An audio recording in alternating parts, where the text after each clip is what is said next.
Okay, we are live. It's been a minute, the two of us. Yeah, it Uh, has. My gosh. You going out of the country, me being in Salt Lake City at the vault. It's been a fun time. yeah, but what a way to come back. What a way to get back to auctions with one of this caliber. This has been up this page for a few weeks now, so I've had a lot of time to just stare at some of these cards, and it's pretty amazing. So 15 sports and 15 Pokemon, right? Is it split Yep, down? that is correct. So, yeah, for those who got the alert, um, the auction is not happening right now. So that's a good thing. Today is a preview where we're going to go through some of the coolest cards that we like, cards that maybe are a little bit undervalued, and we're just going to talk about them for like the next half hour or so. But the actual auction, 24 hours from now, is when extended bidding begins. So that's really what you need to get ready for. Um, Thank you for joining Hyperdrift. So right now we're on Twitch, we're on YouTube, and we are on X. Doctor Who, thanks for tuning in. So yeah, so we're gonna wait a couple minutes, but then we will jump into some of these grails that are up for grabs. Um, Jim? Are you ready for tomorrow? Are you ready to see the bidding Dude, action? You think? I'm super excited. I mean, if some of these cards don't get bid up, I'm definitely going to be snagging one or two of them. I got my eyes on a few of these cards already. Um, that Bandai Charizard is really catching my eye there. I mean, in a CGC 10, that card generally sells for around 4,000, and we've put out quite a few videos on it, generally $44,000 to $4,500. I have a feeling this one will get up to 2,000 or 3,000 tomorrow during the auction, but yeah, this is an absolute just grail. We've got the video of this card. It's kind of tough to see when you're looking at it right now. Everywhere that those little, like, we're using a flatbed scanner that just runs light over this thing. So everywhere where you see one of those little trapezoidal shapes right there, kind of like a rhombus almost, that's actually a rainbow sparkle in real life. And so eventually our engineering team, who is severely overworked, is we're going to have some card videos for these premium auctions. Yeah, Hyperdrift is right. It is super clean, but we have a video on our Instagram of this card when you hold it up to the light and actually like move it back and forth, and the rainbow hyper prism that comes off of it is insane. It's so cool. Yeah, Cueva Senpai, absolutely right. This auction is nothing but absolute just bangers. Yeah, you're right. I mean, but this card especially, it's got the Charizard kind of in that original, like he's dancing around, like shooting the flames off and stuff, and yeah, Yeah. you know There's the so much cool history around the Bandai cards. We should have a video actually coming out with a CGC, I think today. So oh, keep an eye on our very Instagram. It basically goes into like a deep dive of this card, which is super cool. yeah. How it came out in Japan in 1996 through vending machines. So that's Mhm. the biggest thing. Like these Bandai cards, the way they came out, like they didn't have any kind of protection or sleeves. It was literally just like this card is technically a sticker. The Prism cards are, but like don't use them as stickers. That's a terrible idea. But because of that, they came out and they like pretty much instantly scratched. So a few decades later, finding one, especially like the good Pokemon like Charizard, Pikachu, and a 10 is pretty great. And we not only have this one, but I guess while we're on the topic of Bandai cards, we should definitely talk about this one, which is similar concept to Bandai, but is pristine 10. So one little step above Gem Mint 10, and it is one of only two in the entire CGC population to get that grade. So pretty epic. Yep, it is. Like you said, one of two, um, and there's not many of these cards out there. Honestly, I mean, in the PSA registry, they have. Let's see, I'm looking for the Pikachu right now in their registry. I think it is number 25. They have 61 of these in a PSA 10 in PSA, but a PSA 10 is not a CGC pristine 10. A lot of people get a little bit, tripped up between the CGC 10 and the pristine 10. The CGC 10 is a regular 10, right? But the pristine 10 means that it's a 10 under 10x magnification. So these cards are literally flawless, right? It's probably one of two nicest Pikachu cards from the Bandai Card collection. So it is just an absolute amazing card. Plus, you've got the original sprite of Pikachu on here, which is, before it got all buff, they still had Pikachu as it looked like an actual Pika animal, right? Those little kind of voles, I guess you could say, that you find in Asia and stuff. They're just, oh man, what a great design. Yep, 23 Bix is right. This is a banger. Yeah, so a couple of those Bandai Card grails, and I think let's get more into a few other cards, but I want to celebrate the auction we have going on by doing a couple of fun giveaways from our vending machine. Oh yeah! So for those who haven't used it yet, very very easy. Basically, could buy a pack, has a slab in it based on which machine you pull from. I think a lot of people in here have used it, so I won't go too into details, but we want to give away a couple packs for those who are tuning in. So all you need to do to enter, at least for this first one, go to our X or Twitter, whatever you call it. The first post you see there should be about this live stream. Just like and retweet it, and then at some point before the end, we will choose a winner to get a $25 credit to get a free pack on us from Vending Machine. So again, just head to our X, like and retweet the space, and we'll pick someone at the end. And maybe we'll see. We'll try to mix it up. Maybe we'll do a trivia question. I'm able to see the entirety of who's commenting on X and YouTube and Twitch. So maybe that can work. We'll see. But for starters, go to X, like and retweet this live stream, and we'll pick someone to get a free pack. Tell me what do you want to look at next? There's seriously no shortage of amazing cards. I want to look at that second card there, the Venusaur base set first edition Shadowless Hollow. This is, one of I think it's the second most valuable base set card. This Venusaur right here, after the Charizard, of course. Maybe the Blastoise has outstripped it lately. I don't know. They're always juggling 2 and 3, but this card is just so cool. And to see it right here at this price makes me excited that I might be able to get my hands on it tomorrow. And hopefully if I get a good enough deal, my wife won't get too frustrated that I dropped 2K on a Pokemon card. But these SGC cards don't quite sell as much in the Pokemon space as the PSA cards do. But this card is still probably worth about 5x what it's selling for right now. I mean, you look at the base set Venusaur first edition Hollow in a PSA 10. Let's see, what's the going price right now for that? Price Charting has this card at 12,676 for right now. That was the last sale price. There's been actually 2 sales this year. One at 12K, effectively 11,995, and one at 12,700. So this is like a 12,000 card in a PSA 10. I feel like the SGC 10 is probably going to fetch around half of that in this auction. It's probably a pretty fair price for it. If you were collecting this card during the middle of COVID in 2022, this was a $20,000 card in 2020, 2002. So, or we know that because we had one of them in our drop, our Genesis drop way back in the day. Yes, we did. Mm-hmm. But yeah, this is a pretty incredible card, and there was definitely a school of thought, buy the card, not the grade. So you could look at our high-res scans, you could see why this got a SGC 10, and care about the card itself. That's a pretty good deal waiting to happen. Yeah.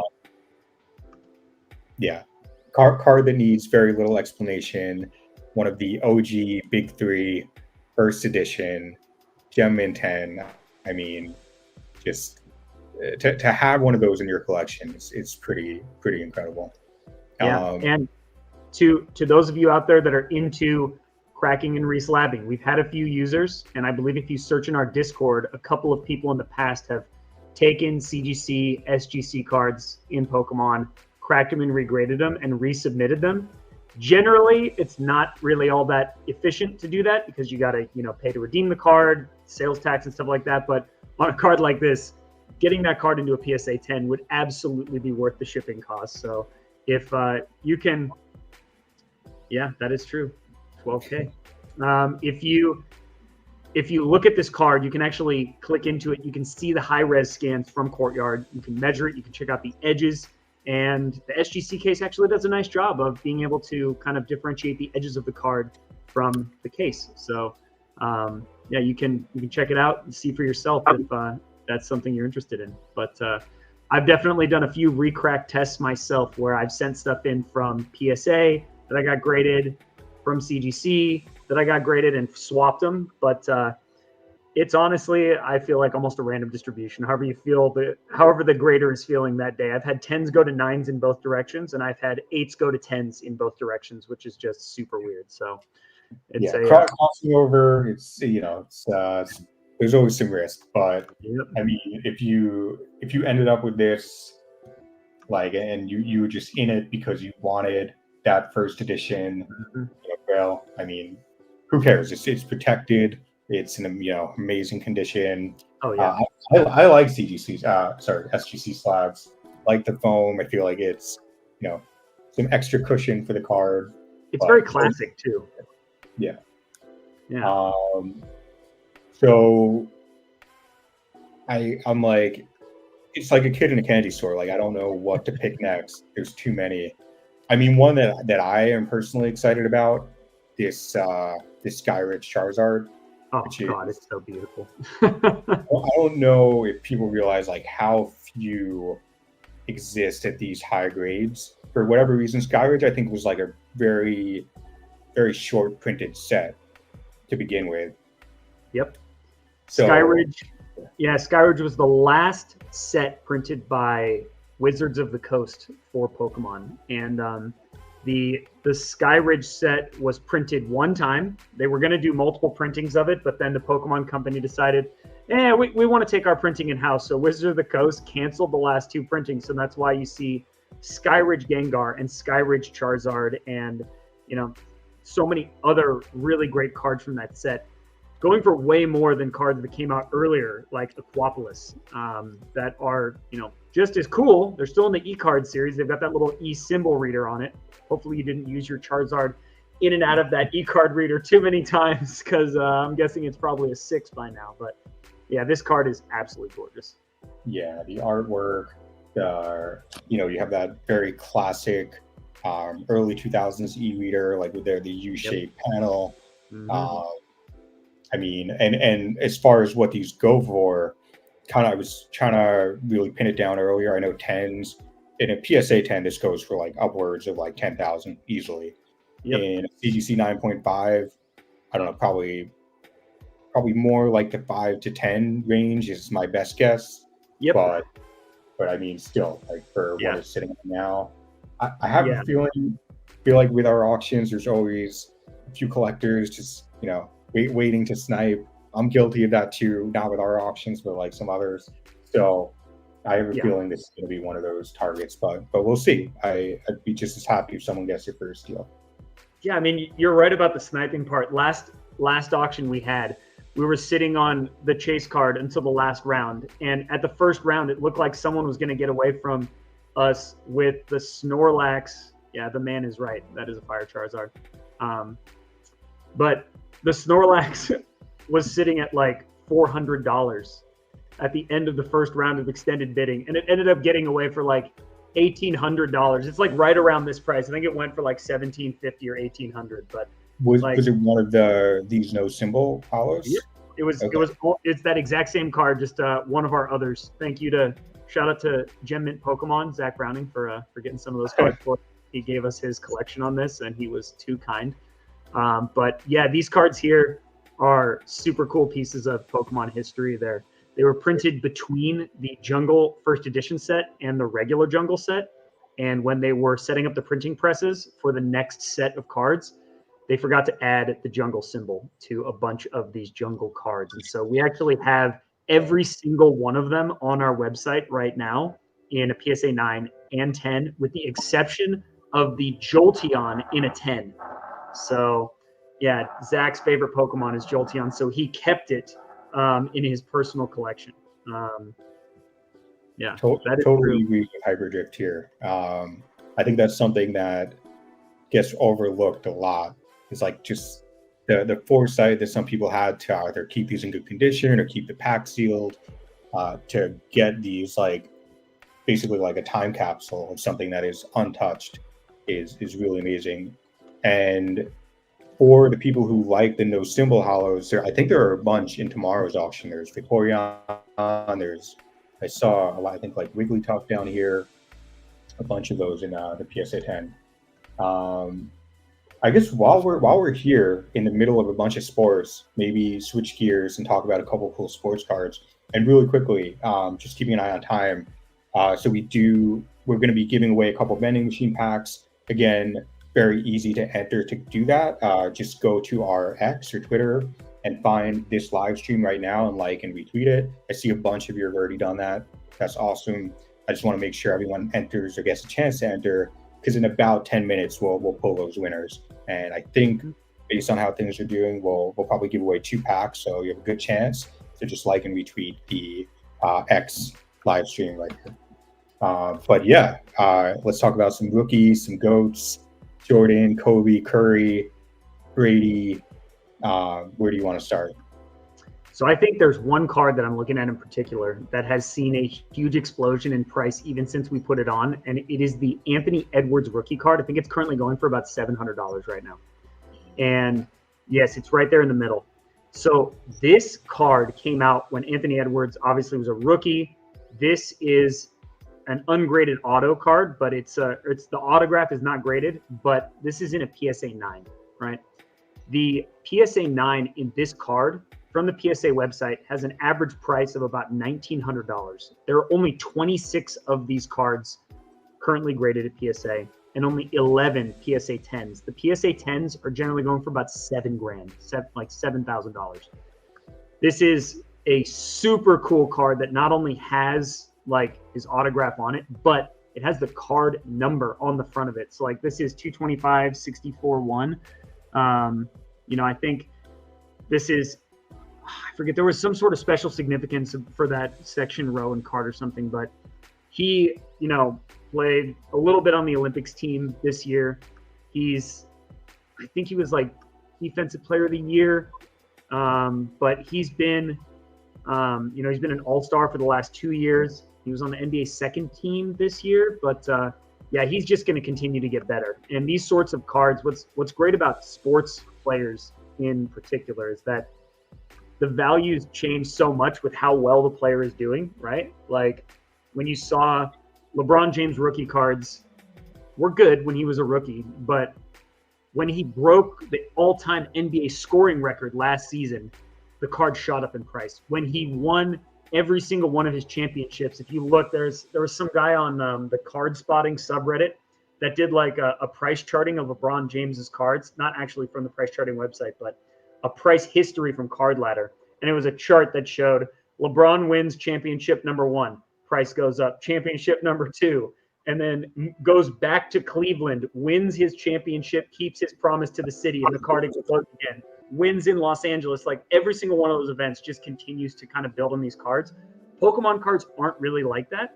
I mean, you've got a lot of rarity and maybe like, maybe you've got a few new Pokemon that win the world championships or something and see slight spikes, but performance variation in sports cards is so cool to see. And Anthony Edwards is one of those players that I feel like is going to pop off. He's so strong defensively, along with like Rudy Gobert anchoring the number 1 defense in the NBA. I feel like he's going to be on title watch in the next few years. So, and G-Bear, not a defensive player of the year candidate. I think he means that about Anthony Edwards, but maybe. Yeah, I mean, he and Rudy anchored that defense this year. He was really, really good, but he might not have been DOPY count. I know Rudy was, and he was disappointed that he doesn't win it every year. But Anthony is just such a good player. He's definitely a future star. I mean, what is the guy, like 23, something like that? Yeah, he's 23 years old. So I mean, he's got a good career ahead of him.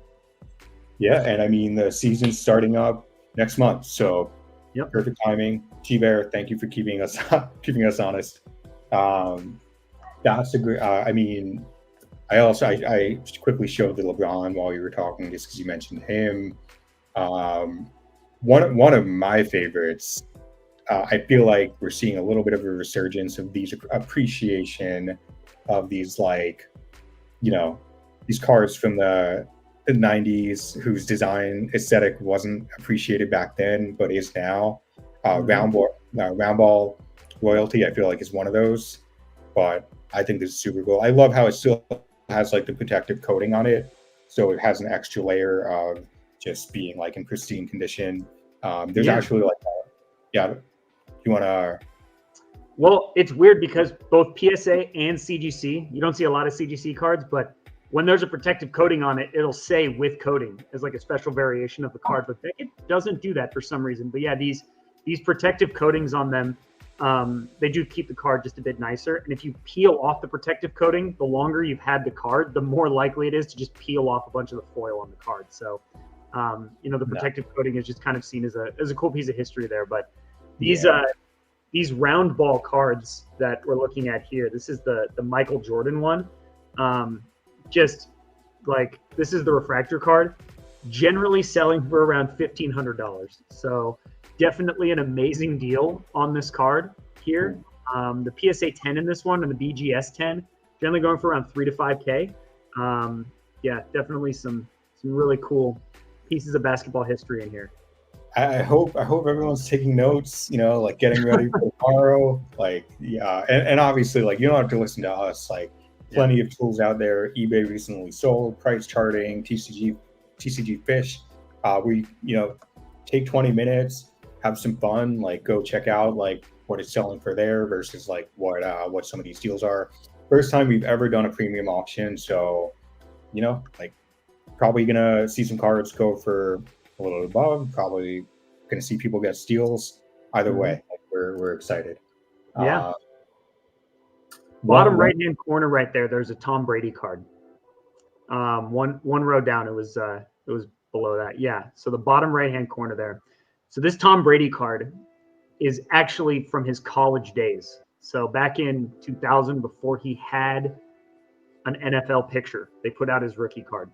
And this card still has him in his Michigan Wolverines. This was back when the general consensus on Tom Brady was he's not athletic enough. He's not fast enough. He doesn't have the necessary tools to be a super good football player, right? I think they were all extremely wrong.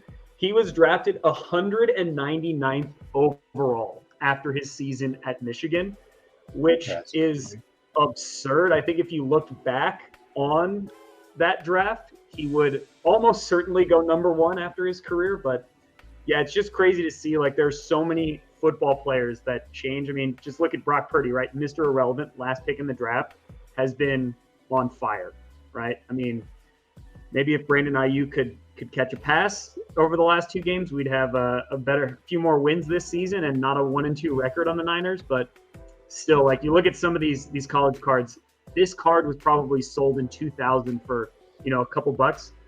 And now it's going for 150 right here, which is about half of what a raw version of this card sells for on eBay right now, generally around $300 to $500. So I expect to see this card go well over $1,000 on auction day. And if it doesn't, I'm going to snag it. Well, we got a question, by the way. 23 bricks for the Ant card. Why would they not grade the auto? I think maybe like it's sometimes if they don't think it's going to get a 10, they might not do it. It's like they really only like a 10. Like, here's a good example. This Kobe, just a flawless auto, like perfect, just no smudges, like perfectly in the center. So they graded it, got a 10 in addition to the card being 9.5. This is an amazing card for the Mamba, legendary, rest in peace. But that could be part of why you don't grade the auto unless you're pretty sure it's going to help with the overall like appeal of the card. Yeah, I think there's also something to be said for if every single card that was released in that set had an autograph on it, then you may not get it graded every time because, like Jake said, you're not 100% sure if you're going to get a 10 on it. But there's also, especially for that Anthony Edwards card, I think when the guy sent it in, he probably knew he wasn't going to get a 10 on the card. He got a 9, right? So if you're going to get a card with such high declared value, sending in a card to PSA that you think is worth over $2,500 is going to cost you $250 a card. Adding on a signature to that is even higher cost. So PSA does not make card grading cheap. So I think anytime you see something where it's like, even if I get a 10 on this auto, it's not really going to up the value of the card all that much because the card is already so valuable. There's no real need to grade the auto and just continue to increase your PSA bill, you know, on a card that you really want to have insured to and from PSA. That's definitely another reason. So just keeping an eye on our time here, because I know, Jim, you have to hop off soon. Yeah. Before we pull the 2 winners for the vending machine packs, we could easily spend like an hour just going through every single card. Even if we can't, everyone here highly encourage you to do so. Do some homework to get ready for extended bidding tomorrow. But yeah, any cards we should definitely make sure we hit on before we. Absolutely. That Entei card that is in the 4th column, scroll down just a little bit. So that is the Neo Revelation number 6 Entei right there. That card is so rare. In a PSA 10, it's generally selling for about $4,500. Okay. In 2021, that card sold for $16K. This card is currently going for $500. I think so. Yeah, $525. I will pay way more than this for that card, so I know it's going to get up over $1,500. But this is an old PSA card. You know, an ID starting with 27 on there. It's such a beautiful card. I mean, it feels almost like Suicune is standing next to him there with like the blue wave behind him, but it's a perfect 10. I mean, there's not many cards from Neo Revelation that are nicer than the legendary dogs, Entei, Suicune, Raikou, and I think this one here is just such, Iconic is right. That card is iconic. It's just so good. Like, you really don't see many cards like this from those era, like that early era, where it's just such like a simple picture of the Pokemon. I have a feeling that card's going to go for around $2,500. It's one of the 3 nicest, I think, Pokemon cards in here right now. Yeah. And I think the last card that I wanted to talk about is that Poncho wearing Pikachu, which is currently at $3,300. Of course. We have to save the best for last. We know. Yes. You know, the Courtyard community loves the ponchos. Always goes crazy for the ponchos. Yes. As a flying type trainer, you can see my Mega Salamence in the background here. I love these Poncho Pikachu cards. In X and Y, the Pokemon Company went apeshit, excuse my language, with just Pikachu, Poncho cards, the Mario Pikachu cards. They did Rayquaza, Mega Rayquaza, Shiny Rayquaza, Charizard, Mega Charizard X, Mega Charizard Y. They did all the Eevee cards with like the, Eevee wearing the ponchos of each of its evolutions. They did so many Poncho cards. And I think this is my favorite one because Mega Charizard Y here that you see is my favorite Charizard evolution, or like, G-Max Charizard, or, whatever there's like 17 other forms of Charizard. So this one's my favorite. It gets drought, and I love this card. It's so cool. The green and orange is not a color combo you see all that often in Pokemon. It's just a beautiful card. And in a GM10, right? You don't see this card all that often. So yeah, it's absolutely beautiful. It's Pikachu wearing Charizard in a full art, like, enough said. Yep. The last sale of this card, this card has super high sales volume. This is not a low pop card. It's a low volume card. Once people buy it, they tend to hold it. The last 10 sales of this card are generally around $3,800 to $3,900. The last sale was $4,300. There was one at $4,800 in August, and one down as low as $3,250. in July for the last 10 sales. So I mean, this card I feel like is probably close to what it's going to go for. I would see this going as like the 4th or 5th most expensive card from this auction, but you can tell that it's already bid up because people love this card. So yeah, it's really, really great to see people already on it. And just, I am also excited, 23 Bricks, for the return of both of those next year. I feel like the recent sets have been great, but with the trainer set and Rocket, I feel like that's going to really bring people back, similar in like a way that maybe 151 did. So I'm excited for that. Yeah. Oh, Wayne's Moltres. Oof, I can't wait. Yeah. So let me see really quickly if I could spin this up. Let's get the retweet picker going. And let's choose a couple people who retweeted to get some vending machine packs on us. And let's see. And then just a reminder. Let me make sure. Let's give 2 packs away. Let's do this. Okay.